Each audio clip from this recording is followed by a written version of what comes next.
Stéphane Alix, pourquoi avez-vous écrit ce livre, Le Test, qui raconte une expérience inouïe qui a l'air de prouver qu'une vie existe après la mort? Parce que cette question m'obsède, cette question de la vie après la mort m'obsède depuis plus de 15 ans maintenant, depuis la mort de mon frère en Afghanistan devant mes yeux.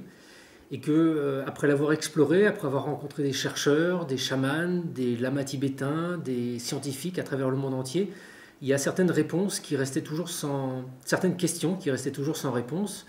Et que, au moment où mon père est parti, j'ai vu la possibilité, avec lui, avec son concours, avec son aide, de faire un test qui est sans doute quelque chose qu'on espère tous faire. On se dit tous, le premier d'entre nous deux qui va partir fera un signe à l'autre. J'ai fait ce marché avec mon père et je suis allé plus loin. Au moment de la fermeture de son cercueil, j'étais seul dans le funérarium avec lui. J'ai caché sous son corps quatre objets qui lui appartenaient et un petit mot. Et j'ai fait un marché avec lui. Je lui ai dit, s'il y a quelque chose après, si tu es quelque part, si tu m'entends, va dire à des médiums ce que j'ai caché dans ton cercueil. Et quelques mois après, je suis allé voir plusieurs médiums et j'ai fait des séances avec eux et c'est l'objet de ce livre. J'ai essayé de les tester, je les ai testés pour essayer de voir s'ils communiquaient vraiment avec mon père et si mon père pouvait véritablement donner les informations que j'attendais de lui. Personne n'était au courant, ni mon épouse, ni mes amis, ni mon éditeur, absolument personne n'était au courant de ce marché. Il y a juste deux personnes au monde qui le savaient, moi, vivant, et mon père de l'autre côté.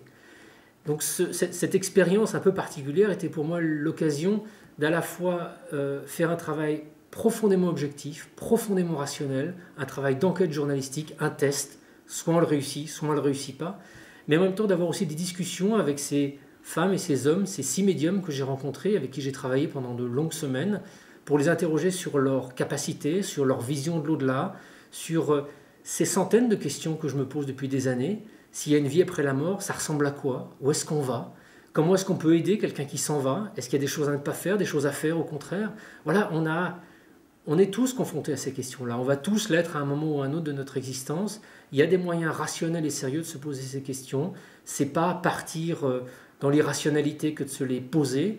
Et le plus tôt, c'est le mieux. Et voilà, l'occasion de ce test, l'occasion de cette expérience absolument incroyable que j'ai fait avec mon père a été pour moi profondément transformatrice. Et j'espère que vous partagerez aussi à la fois les joies, les stupeurs, et que vous vous nourrirez de tout ce que j'ai réussi à apprendre de la part de ces médiums et que j'ai partagé, et que je suis très heureux de partager avec vous aujourd'hui.